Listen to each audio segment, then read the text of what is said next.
Un jour, le célèbre Baal Shem Tov entend parler d'un villageois juif dont le cœur est rempli de confiance en Dieu, ce qu'on appelle la bitachon b'Hashem. Il ne se laisse jamais gagner par l'inquiétude. Le Baal Shem Tov décide donc de faire connaissance avec cette personne et part le rencontrer.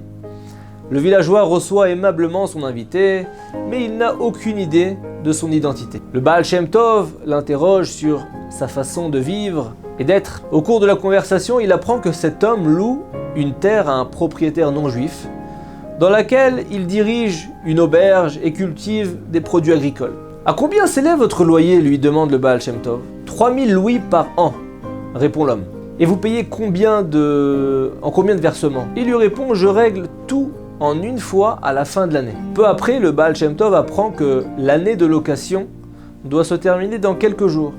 Il demanda alors au villageois « Avez-vous déjà toute la somme ou au moins la majeure partie ?»« Pas encore, répond l'homme. Et vous comptez peut-être sur de l'argent que certains vous doivent pour payer ?» Et il répond « Pas du tout, personne ne me doit un sou, je ne compte que sur Dieu. » « Pourquoi n'essayez-vous pas d'obtenir cet argent ? Vous pourriez l'emprunter à des amis peut-être ?» Et le type lui répond « Non, c'est un verset explicite dans les Télim, les psaumes. C'est marqué « Il vaut mieux se réfugier en Dieu que d'avoir confiance en l'homme. » L'homme est là aujourd'hui, mais demain, il ne sera plus là, tandis que Dieu n'abandonne jamais le pauvre dans sa détresse. Admiratif devant la confiance en Dieu de ce villageois, le Baal Shem Tov lui demande s'il peut rester chez lui quelques jours de plus pour être témoin de la suite des événements. Qu'est-ce qui va se passer ? Est-ce qu'il va pouvoir rembourser ? Comment ? Le villageois accepte volontiers en disant « C'est une grande mitzvah de recevoir des invités, restez avec moi. » La veille du jour fixé pour le paiement du loyer, les représentants du propriétaire de la terre viennent demander au villageois de régler son dû. Très calmement, il leur répond « Dites au propriétaire que la date de paiement n'est pas encore arrivée. » Le lendemain, ils reviennent de bon matin en réclamant l'argent. Cette fois-ci, le juif leur dit « La journée est encore longue, revenez plus tard. » Vers midi, un carrosse s'arrête devant la propriété. 3 marchands de céréales descendent et s'approchent du juif.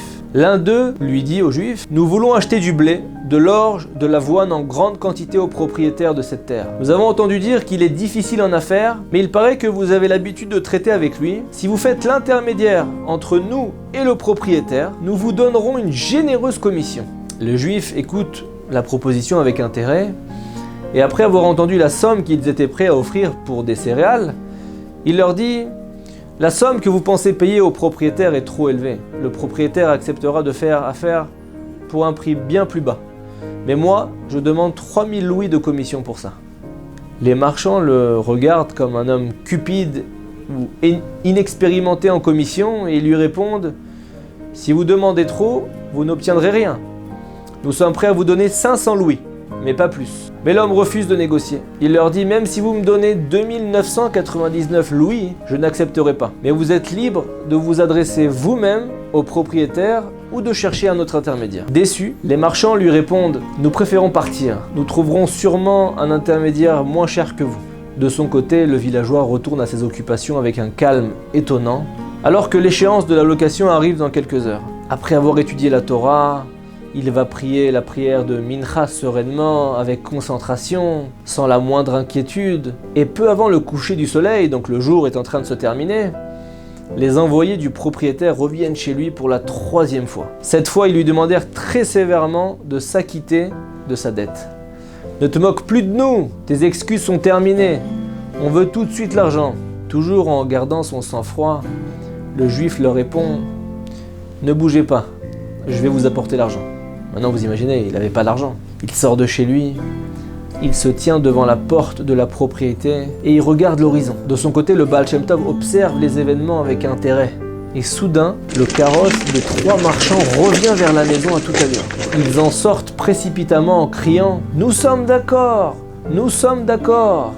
Toutes les propositions qu'on nous a faites sont bien plus élevées que la vôtre, y compris la commission. » Ensuite, le juif va voir son propriétaire, conclut la vente des céréales avec succès pour ces messieurs, reçoit sa commission et règle son loyer de 3000 louis. Plus tard, le Baal Shem Tov a raconté cette histoire à ses élèves avant de leur dire les paroles suivantes. Par le mérite de son bitachon b'Hashem, de sa confiance en Dieu, cet homme a contenté tout le monde. Le propriétaire, qui a pu faire affaire, qui a pu vendre des céréales, les marchands pour la bonne affaire qu'ils ont conclue ensemble.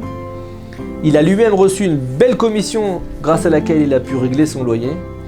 Dieu a été content de voir un homme avec une foi, une émouna, un bitachon, une confiance parfaite en lui.